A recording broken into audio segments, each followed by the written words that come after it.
L'Afrique prend de l'ampleur dans les priorités russes.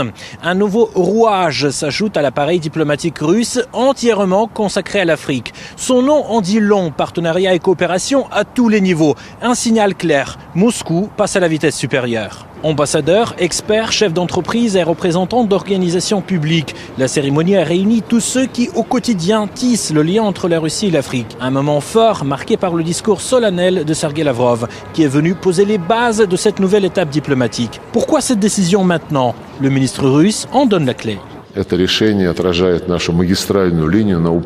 Cette décision reflète notre politique générale de renforcement des relations avec les pays africains et plus largement avec les pays du Sud, ainsi qu'avec les pays représentant la majorité de la population mondiale. Au sein du ministère, aussi bien à Moscou, ici, au siège, que dans nos ambassades et consulats à l'étranger, nous transférons beaucoup de ressources dédiées aux domaines de travail auparavant liés à l'espoir que nos collègues occidentaux se comporteraient correctement en respectant le droit international. Mais tous ces espoirs se sont effondrés. C'est pourquoi nous transférons ces ressources vers les domaines diplomatiques prioritaires, ceux qui sont consacrés à la coopération avec les pays qui représentent la majorité mondiale. Nous poursuivrons ces efforts. Les relations entre la Russie et l'Afrique ne datent pas d'hier. Moscou était aux côtés des nations africaines dans leur lutte pour l'indépendance. Un engagement qui résonne encore aujourd'hui. Et c'est précisément ce parallèle qu'a tracé Sergueï Lavrov. Hier, les colonisateurs, aujourd'hui, le régime de Kiev.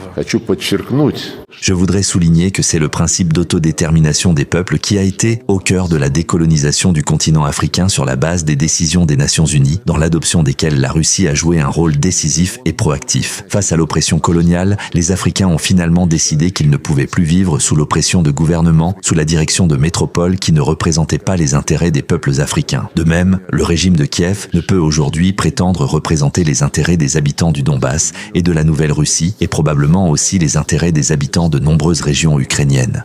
À la tête du nouveau département, Tatiana Dovgolenko, une diplomate expérimentée. Sergueï Lavrov l'a présentée comme un choix de l'expérience et de la compétence taillée pour cette mission. Elle est une responsable énergique, et ce n'est pas un cliché. C'est un fait objectif. Elle représente une nouvelle génération de cadres dirigeants et possède une vaste expérience en matière de politique étrangère. Son dernier poste à l'étranger était celui de représentante permanente adjointe de la Russie auprès de l'UNESCO, où elle a défendu avec beaucoup de talent et d'efficacité les principes d'une coopération internationale transparente. Dans l'intérêt de la coopération multilatérale, elle a démasqué les tentatives malhonnêtes de subordonner les activités de l'UNESCO en tant qu'organisation internationale aux intérêts d'une minorité agressive. Le rôle du nouveau département ne se limite pas à donner suite aux engagements pris lors des sommets Russie-Afrique. Son ambition est plus large, plus concrète.